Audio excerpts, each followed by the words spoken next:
Vous souhaitant la bienvenue dans la ville de Lubumbashi, chef-lieu de la province minière du Haut-Katanga, je me sens honoré ce jour de prendre la parole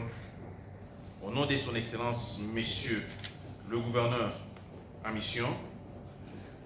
à l'occasion de la mission économique des entrepreneurs belges, pour leur présenter les potentialités et opportunités d'affaires. Et il y a lieu de relever que le marché économique de la province que vous visitez aujourd'hui est promoteur, varié et compétitif. Dans le domaine des mines, outre l'exploitation et la transformation du cuivre, du cobalt, un besoin urgent se pose quant à la finition en produits commerçables localement. Aussi, il y a lieu de relever que depuis quelques années, un projet avancé d'une zone économique spéciale de Lubumbashi est en développement sur le site de Kinsevere, localité située à plus ou moins 30 km au nord-est de Lubumbashi. Et ce site n'attend que quelques réglages administratifs afin de faire appel aux éventuels aménageurs pour son démarrage effectif. D'où la nécessité de faire appel au groupement d'intérêts économiques pour un développement économique adéquat, comme c'est le cas avec le projet de montage de batteries électriques dans la province du Haut-Katanga et celle de Copperbelt en République de Zambie. Sur le plan agro-industriel et dans le cadre de limiter la dépendance des importations à produits vivriers de première nécessité,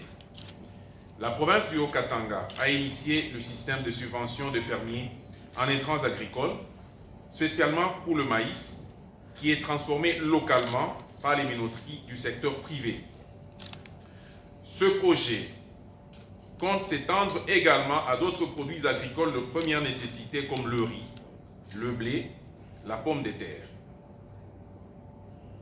Afin de rentabiliser davantage l'industrie agroalimentaire,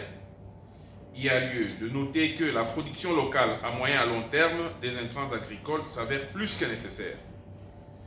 À ce sujet, la production des engrais organiques en substitution à ceux chimiques est souhaitable.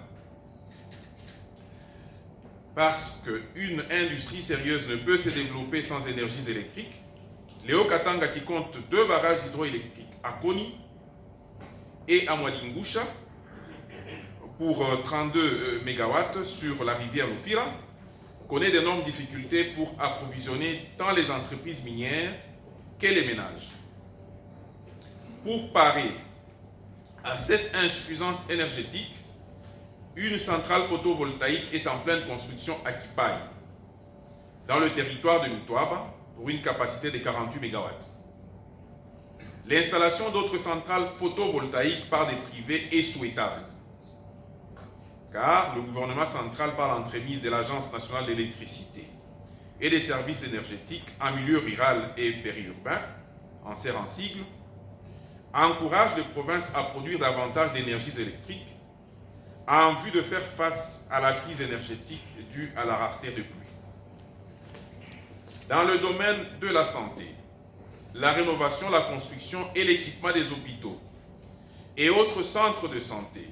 offrent des opportunités d'affaires face à une population de plus en plus croissante du fait de l'exode massif de populations tant des provinces voisines que d'autres pays,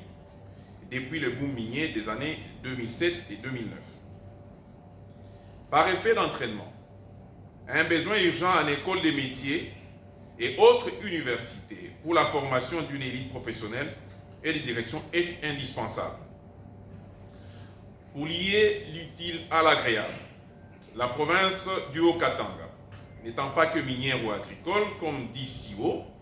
dispose de plusieurs sites touristiques naturels. C'est le cas notamment des parcs de Kundelungu et Upemba, « lieu par excellence pour la conservation de la biodiversité animale et des chutes de Kyugo et de Lofoï, de la source du fleuve Congo, des grottes et autres plages dont la beauté et le calme sont sans appel.